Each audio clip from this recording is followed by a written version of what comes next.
I can still try. So this is something to take very seriously. I know you are the incarnate Son of God. Well, let's just see.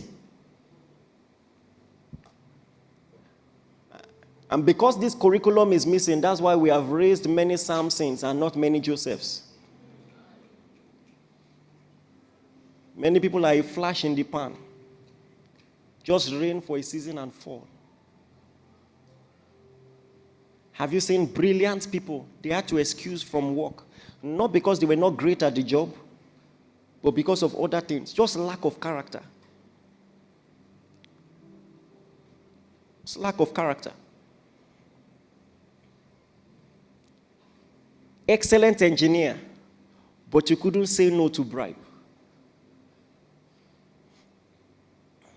Or very brilliant, but every lady passing in the office, you want to slap her bum as greeting. Are there no people like that? Was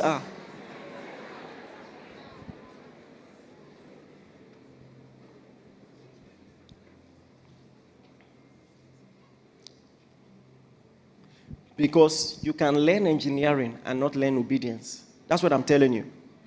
You can learn medicine and not learn obedience. You can learn the things of the Spirit and not learn obedience. This curriculum is important. If you skip it, it doesn't matter how far you go. You can come down in an instant.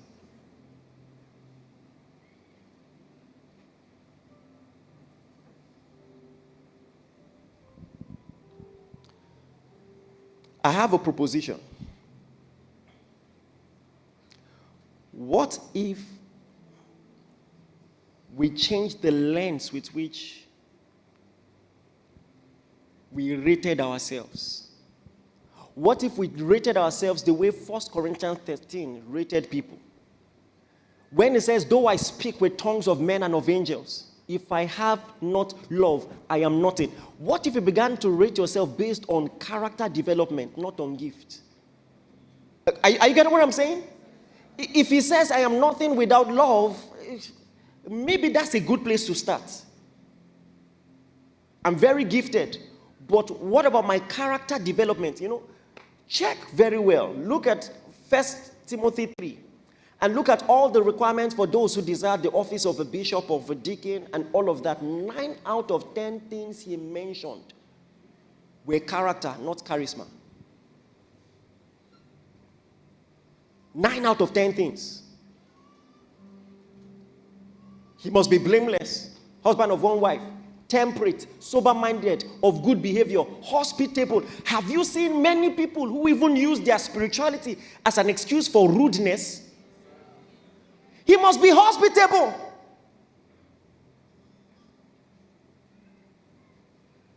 Please, thank you, hello, goodbye. Simple things.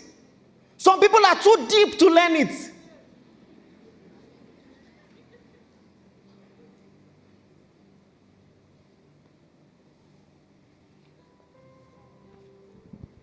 He must be hospitable. In this verse, how many things pertain to character, to charisma? Just one. Able to teach. Just one. Every other thing, behavior. Listen to me. This doesn't just apply to ministry. It applies to whatever sphere of influence that the Lord is training you for. If you don't have the character, you can't sustain success. Even if you attain the success, you are a flash in the pan, you will disappear. It won't take time. In fact, success is a trap for people who lack character. Anybody you want to destroy, if you discover that they don't have character, give them success. That's part of what Paul said here. He says, don't ordain a novice lest he be lifted up with pride.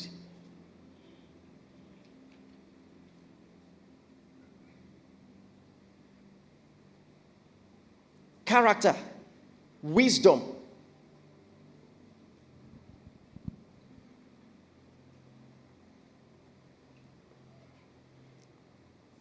For a job like pastoring, because people honor the grace on their life, on your life. They will sit under your teaching. Some of them old enough to be your parents times 2.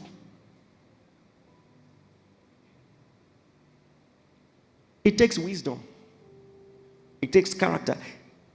It takes understanding spiritual context and natural context. Are you getting what I'm saying?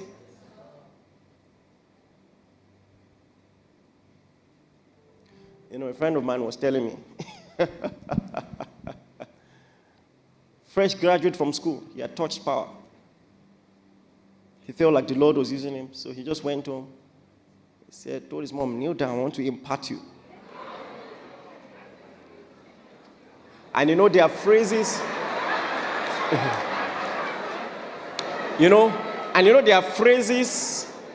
there are phrases that justify these things. Oil flows downward, not upward. You know.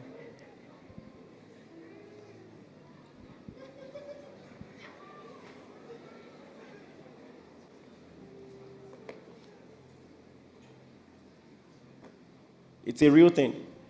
If the devil could tempt Jesus, he would tempt you. And you will go through that test. I can give you different contexts in the business world, as a student, and in all of these things. I remember, because I took my work with God seriously on campus. And of course, automatically, some things, I'd always been a good boy. I've never brought in expo to an exam hall in my life, even when I was in the world. Never. But I don't ask what's number 2.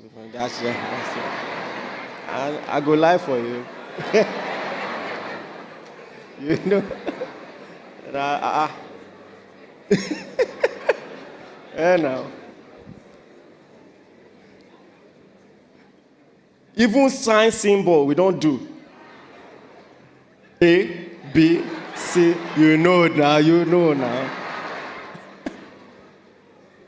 But I remember the first tough exam that I was faced with, filled with the Spirit. Now, I'm looking at this thing. There was opportunity to ask. I read, but I had forgotten this formula. If I don't ask, I might fail this thing.